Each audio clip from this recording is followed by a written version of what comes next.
Whether it makes you laugh, cry, scream, or fly, there's a song for every emotion. I'm Conrad, joining Mike and Priya to talk about the songs that make up the soundtrack to your life, because life is in the lyrics.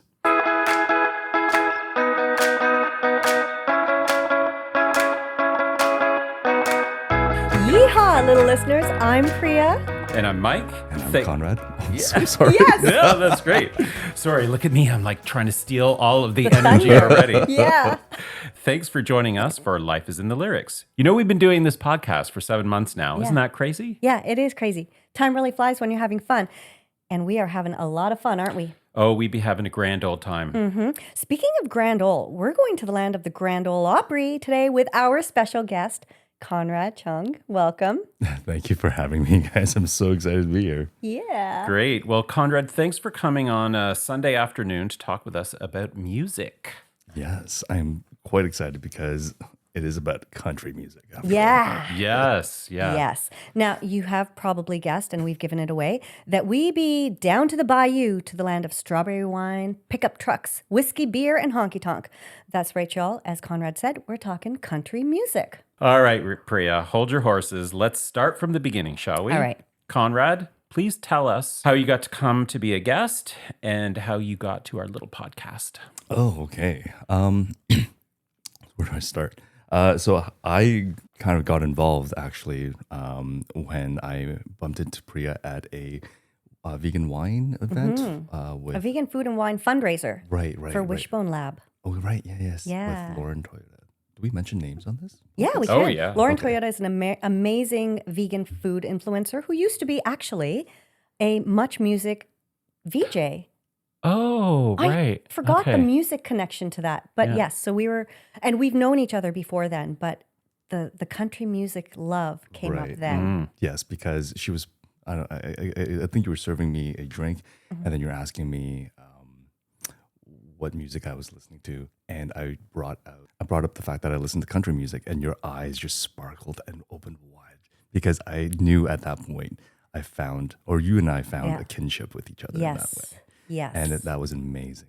Yes. And because he was there with his partner, and his partner does not like Oh yes, country music. which also is an Oh. extra motive for me to like double down on it. Yeah. Yeah. In the car when I'm jamming out in the car, I turn it up especially loud. Oh, I love it. Yeah, me too. Just I to love kind of see the look on his face. Oh, you do that when he's in the car. Oh, absolutely. Mike. Oh, okay. I was thinking like, oh, this he doesn't like it, and so that when you're in the car on your own. Oh no. Okay. No, yeah. no. Nice. I appreciate that kind of passive aggressiveness. It's not passive. It's active aggressiveness. No, it's active engagement for him Yes. to embrace the genre. That's Yeah. right. Do you find, has he embraced it at all, first of all? Kudos to him. He has. Okay, good. Oh, Kudos, Good. but he won't admit it. Thus, like as far that he would love it. But Right. that's just coded language. Yeah. Similar to you, when I met Don, he listens to classical music and more kind of I say avant-garde, but it's more TV on the radio kind of bands. More intellectual, maybe? No, Or- there's some of that, but Don's musical tastes were different than mine, and then I'm a pop music kind of listener, and so eventually I did wear him down. Where he would start out by saying, "Oh, who's this? Kelly Clarkson?" Every artist that we listened to was like, "Oh, is this Kelly Clarkson?" And I'm like, "No, that's Katy Perry," or "No, that's it." But now he's a fan, but he's not one to admit to it like Right. your partners. So I wouldn't even go as far as saying that Lucas actually will even admit that he likes country, but he will tolerate it.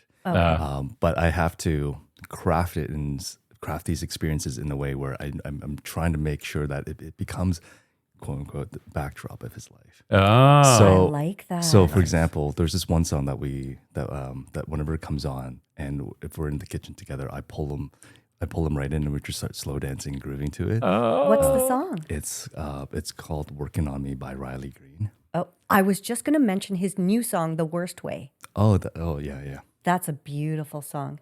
I want you in the worst way. It's very like sexy, Oh yeah. Yes. very sexy and groovy. Yeah.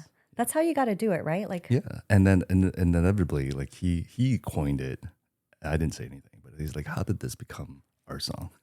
Yeah. Oh, And you know what, you Mike? did it. I did, yeah. Mike, you say that you're a pop music kind of guy, but we used to listen to country music a lot at the early stages of our friendship. Yeah, yeah. And we went to country music concerts, of which you have zero memory. That's true. Yes. Yeah.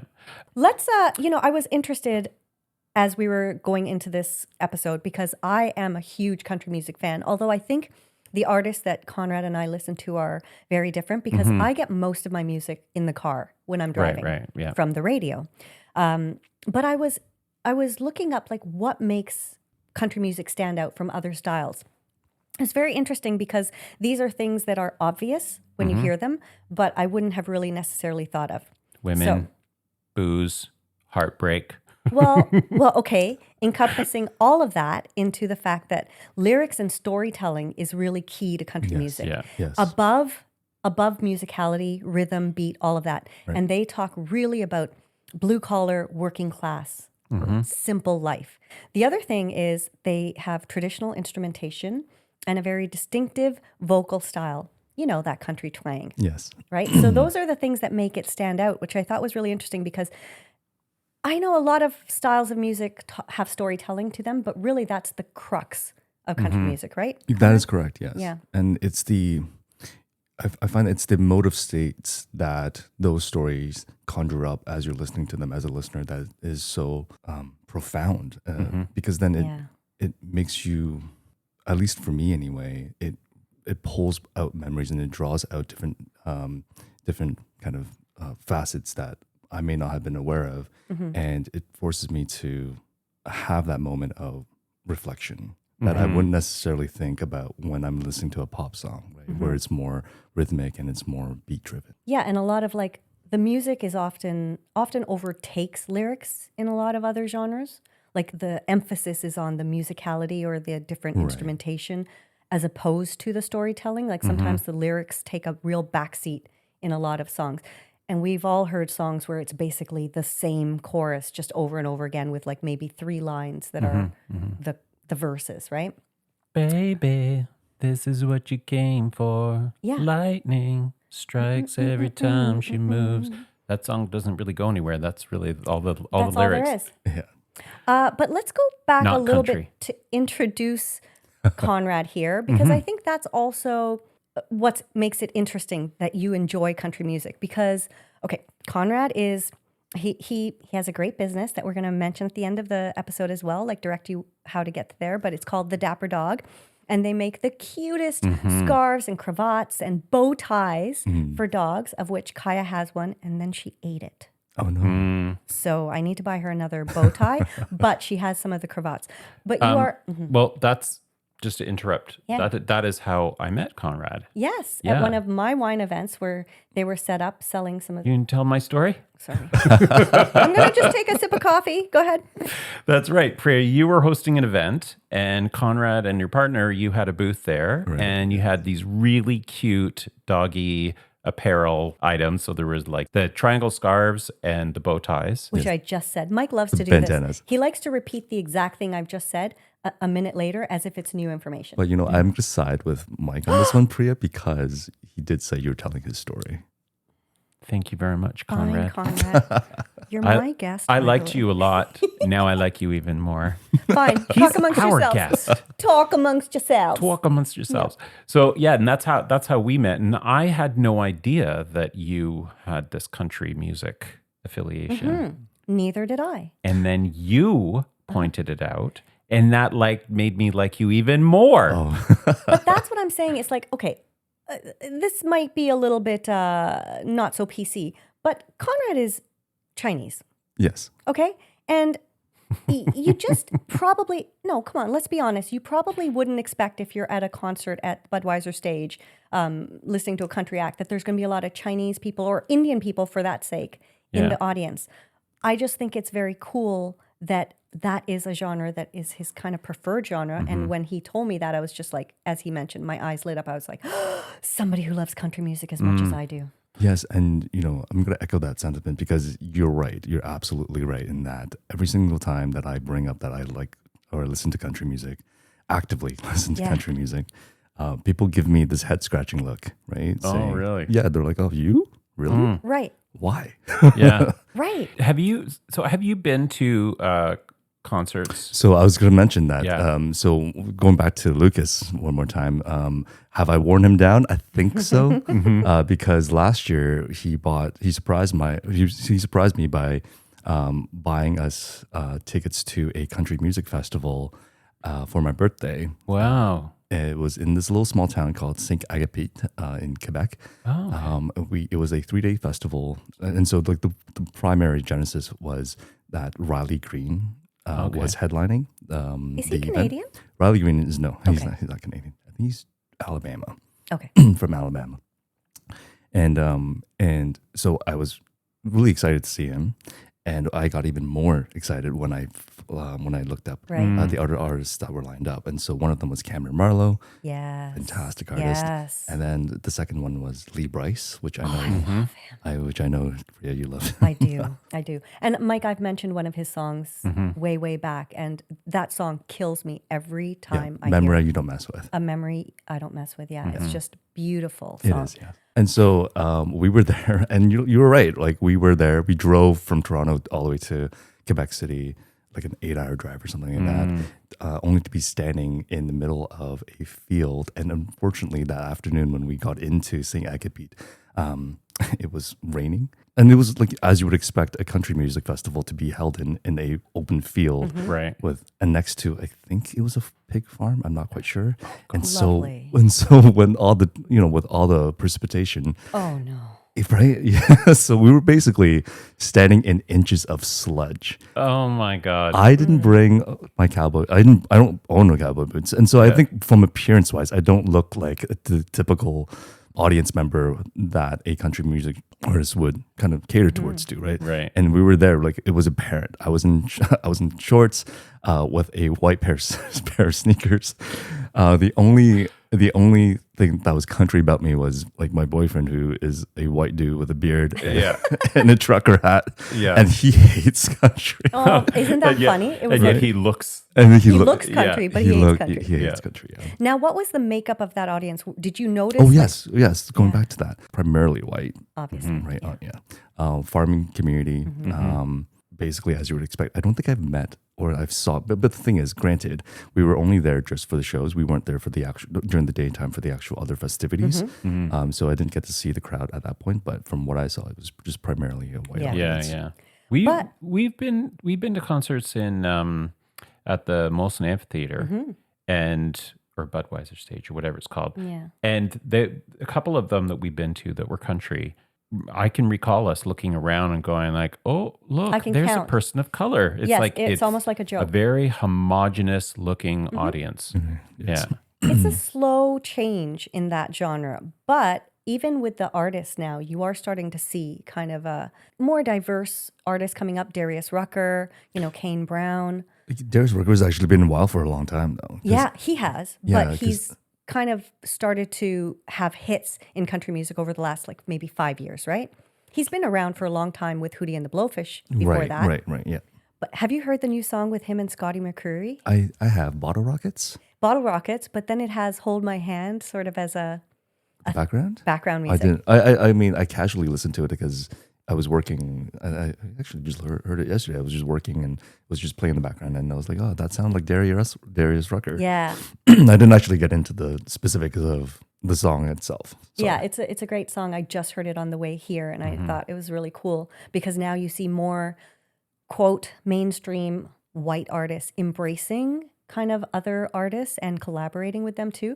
I remember when Kane Brown first came out, there was such a backlash. Yes. Real backlash in the community, in the country music community. And I think he had a duet with Lauren Elena or something was his first song. And it was really brave of her to partner with him because it wasn't embraced at first. But now he's a huge star. Right, exactly. Especially given the fact that she came off of American Idol, didn't win, and she's a female country artist. Right? That's right, because it's different for female country artists. Okay, so I have some thoughts about this because one of the things that I think draws us to country music is its ability to tell stories and this way that's that feels meaningful, relatable. It's honest. There's a kind of purity. Yes. I don't know if that's the right word, but there's something very safe in it all in a way. And yet it's very exclusive as a genre. They're not, they're not very welcoming, and they certainly historically have had misogynistic kind of qualities about them as well. You know, we were talking in a previous episode about how country music radio stations, they won't play two female artists back to back. Did you know that, Conrad? That's actually a thing. I learned that from you from that event. Oh, okay. And actually, but it wasn't just country music. I thought it was interesting when I was looking up Sarah McLachlan when for our episode that we were considering doing an episode on her Lilith Fair, that it was the same thing with pop music back in the day. They wouldn't play two females back to back, and that's why she started Lilith Fair, partly. But my point really was around the country music side and that kind of juxtaposition between this gravitation towards this honest and kind of like really down home, feel good kind of storytelling music, and this parallel, you know, clashing of values that go with it as well. It's very hegemonic, like it's male hegemonically central. Yeah. We got big words here. Yeah. Did we I know. not look that one up? Hegemonic. No, we'll look that up Later. Pretend, nod and smile. No, I know what that means, Priya. Please explain, Mike. No, you tell me. Do you know what it means? No, carry on, Conrad. Yes, and so this definitely ties into country music radio, right? Where artists that they play, there's a very stereotypical feel about them, right? They're generally white men that sound. I would want to challenge the fact that they sound very much similar to like the maybe not be their voices specifically, but the sound that they have. Like the musical sound? Yes, the musical. That's true. And so it's such a machine of recognizing what works and what doesn't, and just perpetuating the same cycle of that pattern, right? Because at the end of the day, I hate to say it, but it is a business model for them. Right. Yeah. You know, I would say there are a couple of exceptions. Like there are a couple of artists that I can think of off the top of my head that have very specific, unique sounds in country music. Brad Paisley. Yes. But he's not really performing so much anymore, but from the 90s, because his music was always kind of funny in a way, right? Very tongue-in-cheek. Very tongue-in-cheek, very like almost jokey lyrics. His songs were really unique to him. And then Kenny Chesney, I think, has a very sort of like, kind of like a fun sort of summer vibe to all his songs. And they sort of all sound the same. But you're right in that, like, there are a lot of country artists, if they each sang each other's songs, you wouldn't be able to say, oh, but that's not your song, because they all kind of sound the same. Yes. So I was watching this YouTube video a while back, and the title of the YouTube video was, "Why Does Country Music All Sound the Same from the 2010s?" This guy, I took the sound files of each song and then compared the audio files and basically dissected and compared. And there are segments that are pretty much formulaically driven, that they're so similar to each other, right? Yeah. And the reason why, and goes back to the circle of exclusivity, was that when you look at the producers and the top songwriters at that particular decade, it was just a very select few people that were continuously cropping up and producing these hit singles. Right. Yeah. I can't remember all the names specifically, but I remember one was like Corey Crowder, I believe, and he wrote like hits for major artists. One of the one that I can remember now is Chris Young, but he was actually featured on many many other artists' songs. Yeah, but that's also similar in pop music, right? Like Max Martin is the go-to producer for, I mean, he's produced a ton of Taylor Swift, but he also is the go-to guy for producing like a lot of the hits. Right. And the fact that like most music relies on the same sort of 4 or 5 chords. Right, yeah. We also Pri and I did an episode on that touched on something like this about the biggest hits. and what did there's some research that has been done about comparing songs that have been hits over the decades and what is the commonality around all those songs. There are 4 chords Yeah. that unlock hundreds of popular songs. They are C major, G major, F major, and A minor. So those are the Nothing to foundation me. I of. have no idea. Me what too. as a non-musician, I don't know what that means. Well, I don't either. I know the difference between major and minor, but I couldn't play those chords for you. But it's just interesting that those 4 chords are kind of the basis of most popular music. That's why when we were talking recently about Patsy Cline and her song Crazy, how it was so hard for her to get that. Well, actually, she didn't write the song. Willie Nelson wrote the song, but it was very hard for him to get an artist to record it because it was a very different sound. Arrangement. And it used different chords. It used a lot of minor chords, which sound more melancholy than major chords. And so people shied away from that. But then now Crazy is like a standard hit, right? Now, you made a comment about Brad Paisley in the 90s. Now, I would also say that Shania Twain was probably similar to that genre because her music was all kind of tongue-in-cheek and kind of jokey, that don't impress me much. That's right. Like those kinds of songs. Whose bed have your boots been under? Yeah, and so she was a trailblazer in country music at that time as well because she was doing something that hadn't been seen before in country music in terms of that kind of flashy pop. Yeah. Wasn't that a part of it? I think the pop angle of Shania was what made her stand out at that time. Because 90s country had a lot of female artists that were big hits, but her and Faith Hill, I think, kind of stand out from that era to be that crossover. Yeah. Now, Conrad. Yes. I know the names. You know the name? I was going to say, were you born when they were? Conrad? I was born, yes. Okay, good. Were you? Okay. I was born, but I'm ashamed to say that I actually am not familiar with the discography. Yeah. Okay. And I did notice, actually, on the artists that you sent, that they're exclusively male. I know that. Oh, yeah. And I was aware of that as I was listing them out. I'm like, oh my gosh. Is that intentional? Is that just because you prefer deeper voices? I wouldn't necessarily say it's a preference, more so that there is a tonality that connects a lot of the songs that resonates or that I find really enjoyable to listen to. Okay. And so there's the raspiness of it. Right. In the male voices. Yes. But then again, like on your list of artists, you didn't mention people like Chris Stapleton or who have a lot of that kind of growl and rasp. And you're right. But I also find that Chris Stapleton is so ubiquitous. Okay. In terms of people's like go-to reference for a country, like an acceptable country artist that they will not be, I guess, vilified for listening to. Okay. Right. So like Tennessee Whiskey, you can't go wrong with that. Yeah. Right. Traveler, I think, is such a like well-constructed and well-received album. But I find that his there's a song that he released on his Starting Over album called "You Should Probably Leave." Yes.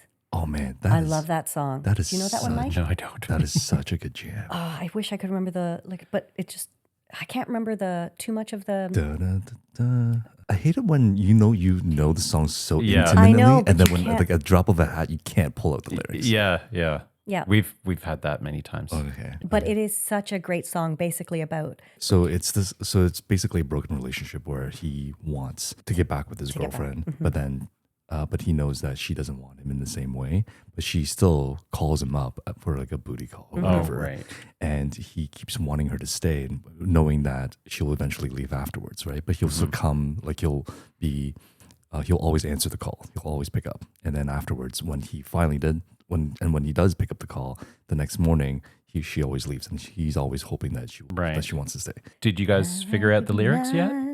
The look in your eyes, and you should probably leave. You want me to say that I want you to stay, so you should probably leave. Yeah. Great. Yeah. Great song. Again, very like sensual. Oh yes, This is what I love about country music. It's not overtly sexy. Like it's not overtly sexual, yes. but it is very sexy. Oh hell yes. Very classy, sexy, you know? Yes. Even like a song I was listening to on the way here, she's saying something about she's trying to say he's really good in bed, but she doesn't say the bed part. She just says, and he's good in, and she lets it go because they're so down home respectful. They don't really talk about sex overtly, right? It's really sweet. Okay, so going back to your comment about the female artists. Yeah. And as I was compiling it, I'm like, oh, if I keep putting everything on, it's just gonna look like a massive list. Right? Yeah. And so what I wanted to showcase was like, these are like, if we were to talk about any of the songs, these are the ones that I want to talk about, right? But you're not wrong. When you say I'm not wrong, do you mean I'm right? Because I always wonder when people say you're not wrong. Just a question, just an aside. I just like people to say you're right. Can you just say you're right? Oh, you're right. Thank Priya. you. Carry on. Carry on, tally ho. Chin chin, yes. Chin chin. Right. So if I were to keep listening to artists, like it would have been just a massive list. So one of them I really like, Maddie and Tay. Yeah. They have this incredible song that I think a lot of people should listen to. It's called "Die from a Broken Heart." It's written from the perspective of how this woman's broken up from a relationship and how devastating it was for her, but it was just so laissez-faire for the guy, and she's very hurt and very calloused. The song phrases it in a question or a conversation of a phone call between her and her mom, saying like, "Oh, hey, how do you get a red wine stain out of your..." I think I do know this song. Yeah. And then like, "Can you die from a broken heart?" Right. It's so sweet, like that she's calling her mom. Right. Exactly. And that is country music, right? Like they talk a lot about things like that. And I was thinking about, why do I like country music so much?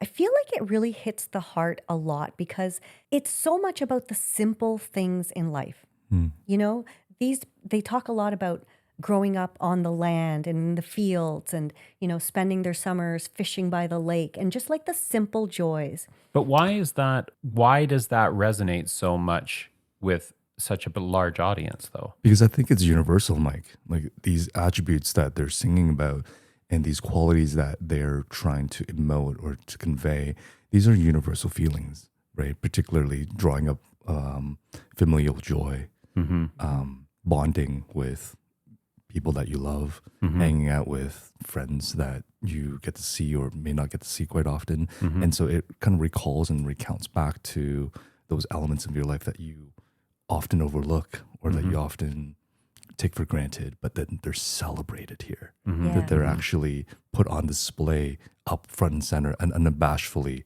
talked about. But that's also saying like, that's the good side of like these are all the positive attributes, but then you can say there's like a whole spectrum of the the darker emotions, the regret, the remorse, the disappointments, and that gets showcased in such a beautiful canvas that they sing about.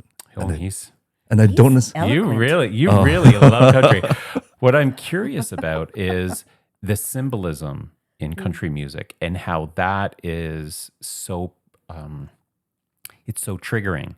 So, growing up on the land. Well, I don't know about you, but there aren't many people that I know grew up on a farm. So this is this fantasy about, what it must be like to be out in the fields and, these sort of simple things like going fishing. When you have time to do something, how often do you think, let's go fishing? Never right? for me personally. No. But Mike, let me turn that around on you and say, like, when you go to stay with your friends at their cottage and stuff, how does it feel to be out of the city? No, I don't disagree. I'm not saying like. I'm just trying to carry on your question. Yeah. It's just saying like, because I think that's part of what makes it so attractive is that we grow up in this concrete jungle, so much of us, and sure, we have nature around us and all, but all we hear is the sounds of, there's a lyric from the Dixie Chicks that I just love. I want to sleep on the hard ground in the comfort of your arms, on a pillow of blue bonnets, in a blanket made of stars. And she says, I want to walk, not run. I want to skip and not fall. I want to look at the horizon and not see buildings standing tall. I think when we go out of the city, we all kind of feel And that's, I think, what is the crux of country music. It's just that feeling of like kind of relaxing into just life and being surrounded by the beauty of nature without all these, just the concrete jungle. Mm-hmm. Yeah, I mean, I was going to say, Crickets. no, I was going to add to that I think what you're describing is the bucolic aspect Yes. of the countryside, right? Mm-hmm. And I guess as city dwellers, we're so ingrained with hustle culture Mm-hmm. that it's a different pace. And I guess you often romanticize, like, Yeah. the other way around, right? Yeah. Because at the same time, like a lot of why a lot of people moved from the country, like there's this urban migration that happened that took place, right? So that there was a lot of these opportunities that are in the city that are not necessarily available to them where they lived. Right. And so I think as city dwellers, it's possibly a foreign concept to just lay out in the field. Right. But Yeah. at the same time, I would say that the sentiment's kind of shared in the reverse way, right? Mm-hmm. Yeah, for me, I just find it interesting that the romanticizing of these particular symbols is a constant throughout the genre. Can I say that I think that's also one of the tropes that is a country song? Because if you look at hip hop, right? One of the main tropes is like flashiness, right? Yeah. Like of how much money that they have, how many women that they have, right? So it's the same. We're talking about the same thing, Exactly. but but basically it's just under a different brand, Yeah. right? Yeah. Yeah, that's true. Every genre has kind of its trope. Conrad, when you sent us some sort of background information on artists that you enjoyed and stuff, you broke out your song selection into 4 groups, and I thought this was really interesting. So, Mike, you want to just read those out and let's delve into them? Yeah. So, well, actually, why don't we ask Conrad? Okay, yeah. so before I get into that, I want to say going back to that female artist one more time. Okay. Yeah. Taylor Swift, big fan, absolutely big fan. So the first song that Could we I knew love I him loved you. anymore? Yes. So actually, how I got into country music, because I don't think I answered that question, or if that question came up. Bad interviews, Mike. We should have asked that as the first question. God damn it. It was in our list. You did ask the question Oh. in the email, so Okay, there we go. There we go. So shout out to my sister Jennifer, Jennifer. Thanks, Jennifer. because she was the one that actually introduced me to country music. Okay. And I think When? so. This was 20. I want to say 2010. Okay, so 2000, quite a while. 2000 no, earlier than that, 2008. Okay, I great. specifically know that 2008, and she had an art project. This is the long. I'm going to give you a really short version of this because I've been known to ramble on about this. So she got listen. She Are you started a listening. rambling man? So she started listening to country music, and she showed me the song, and the song was Taylor Swift's "Our Song." I don't know if you know that one, from her very first debut Conrad. album. I went to her concert twice. Obviously, I know that song. So our song, it's like talk about country kind of imagery. Yeah. That is like one of the sweetest I type know. of bubbly proses that there are out there Yep. about like the quaint country life. Yeah. And so when I heard that, I'm like, oh, this is actually pretty good. Our song is a slamming screen door, sneaking out late, tapping on your window. Mike, Now keep when going. we're on the phone and you talk real slow, cause it's late And and your your mama mama don't don't know. know. Our song is... Oh, I love that song. Okay. Okay, nobody's joining in. Let's carry on, folks. And so anyway, so she introduced me to that, and then afterwards, I was like, okay, that this is all coincidental. That we turn on the TV, and at that point, her song, "Picture to Burn." Came on, and again, that was how I introduced it. Because if it wasn't for her introducing me to Taylor Swift before, I wouldn't have stayed to watch that music video. Okay. And then after that, she introduced me to Brad Paisley. She said that there's a song off his album called "Mud on the Tires." Yes? It's such a like tongue-in-cheek, iconic song of his that I find like wow, like Which song? Was it Mud on the Tires? yeah, Oh, exactly. Mud on the Tires. And it was and that's kind of how I like broke into country, because it not only resonated with me on a kind of like musicality side of things, Yeah. but the way that they were phrasing these stories and discussing and talking about them, I thought it was just funny, but at the same time relatable in a weird way. What were you listening to before? Good question. Yes, I was listening to R&B. like Oh. really hard R&B. Yeah. So like, Heart, like what is so that? like Tyrese, Okay. Deep Side. I don't know if you, I don't know them. I know Tyrese, but I don't know Deep Yeah, Side. Was this like 90s R&B or like later? I think it was more to like 2000, Okay. late 90s and early 2000 R&B. I can't remember. Like this, And do you still listen to R&B? I do, but in a very different way now. Okay. And How so? Oh, so, so if you are familiar with Tyrese's discography or like the songs that he sings, A little bit. some of them, one of them, like I think the song title would capture it all. It was like "Do It with the Lights On" or like I like something with the lights on, like sleep. And so basically, it was just songs about that type Okay. of topic, right? Right. And What type of topic? I just like you to, and it's just so the little listeners can understand exactly what you're trying to say. sex? Sexy time songs. Yeah. Yes, very, very much so. I'm Explicitly. I'm picking something up here, and it is that, and tell me if I'm wrong, but when you were talking about the country music that you listen to and how you connect with it and dancing in the kitchen with your partner, and then you were talking about Tyrese and this R&B. I think there's a sexy side of you that And he seems so, like debonair and. you could be debonair and sexy. I like it. I like you. it. Oh, I don't Conrad, even you're know a what to- very handsome man. Can we just say this? Oh my God. Also, Oh my God. I've always thought like, wow, that is a handsome Oh my man. God. Nice biceps too. Anyways, Yeah, okay. Priya, sorry, it's getting. Is it hot in here? she's always... It's just a hot Priya, flash. you haven't even tried the cookie yet. I know because I don't want to be. That's not a chewing. euphemism. Oh, Oh my I God. was hoping it was. Oh my God. Okay, let's settle down, folks. Can we go into your Yeah. 4? Okay, but Okay. before we do that, given that we're on a certain thread here, Yes.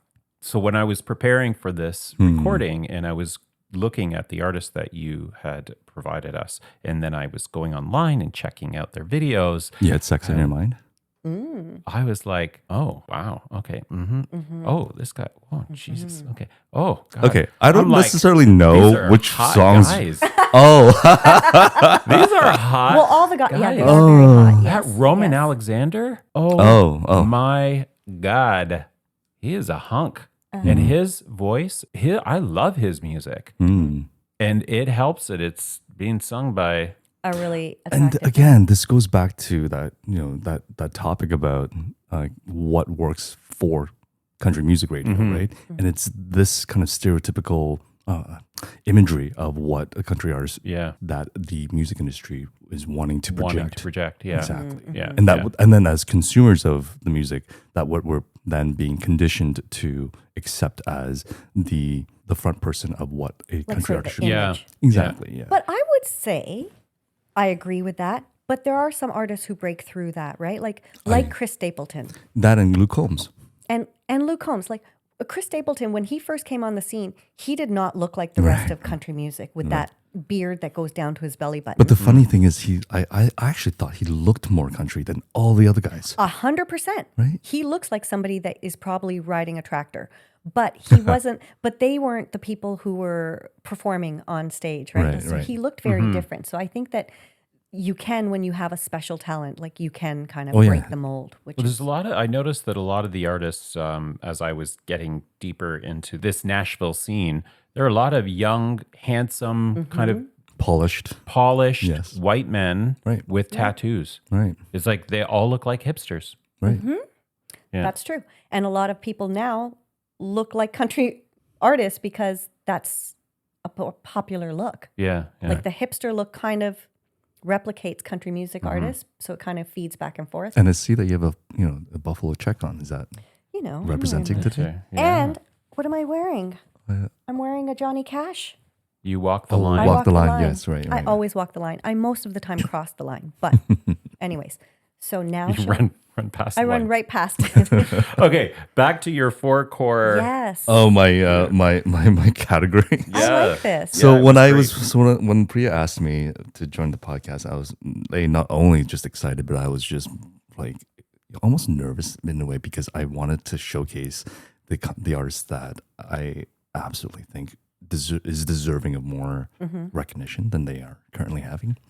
And so, but I also wanted to bucket them in why I like them. Right. And so, the four categories that kind of put together are the core values. So like these songs kind of represent, as they're singing about it, basically principles and ethos that I personally resonate with and that I absolutely want to and be proud to represent. And these are not necessarily specifically to country music because they're all universal, these humanistic traits that we have, but they're, I guess, more pronounced in country music. Can you tell us what some of those core values are? I think that's basically the same values that we kind of all look for in a good person, right? So you want them to be dedicated, you want them to be hardworking, that you want them to be kind. Yes. You want them to be resilient and be persevering in hardships. And I think that itself is a quality that is not necessarily talked about in mainstream society, but I think is one of the core defining values that kind of separate people who have seen success and people who unfortunately kind of falter to the wayside, right? So those are that's kind of what I kind of frame as like core values, right? Okay. And I have I think a song that kind of talks about that and discusses about that later on. So the second one was I couldn't figure out a name, like a good name for it, but I call it grooving, like for grooving, like mostly it's like I think like a parallel to like the implied sexualness or sexiness for So songs for like sexy time. No. Oh, sorry. No. No, but I think it's more sensual, like songs that are a bit more sensual, that a bit more soft and like that one that we played. Yes, like that Chris Stapleton one. That but like I mean, also please do like play "Working on Me." Working on Me. Okay. By Who's Riley that by? Green. Riley Green. Oh, okay. Or "Lost on You" by Ryan Kinder. Oh, that's a good one too. Riley Green is a great artist, yeah. And he does have some mainstream airplay. Absolutely. But I want to say, when I listened to to Riley, he did not have like the following that he does now. So I listened to him before he released his debut album, Different Round Here. And he had this, oh my gosh, talk about sexy songs. What was it? When You Come Home Tonight. Okay. Oh, when she comes home tonight, something like that. Okay. That's a freaking sexy song. That was the first song I heard from Riley. Yeah, I see what you mean by grooving. Like I just saw the movie Sinners last night. Oh. And it's set in 1930s Mississippi and a lot of blues. They're playing a lot of blues. And so blues has that kind of groovy absolutely. And so sound, that was right? and I think we were like before the podcast started, we were talking about like, oh, we'll like save that for the podcast. Yeah. And so that was actually one of the elements that I feel connects all of the artists that I listen to, because there is that bluegrass sound. Right. It's such a nuanced and refreshing infusion into country music. Or at least for the songs I listen to. I don't know about like the current country hits right now. How much bluegrass is actually infused in it. Curiously, before you continue with your four groups, I'm just wanted to ask, have you heard Post Malone's F1 album?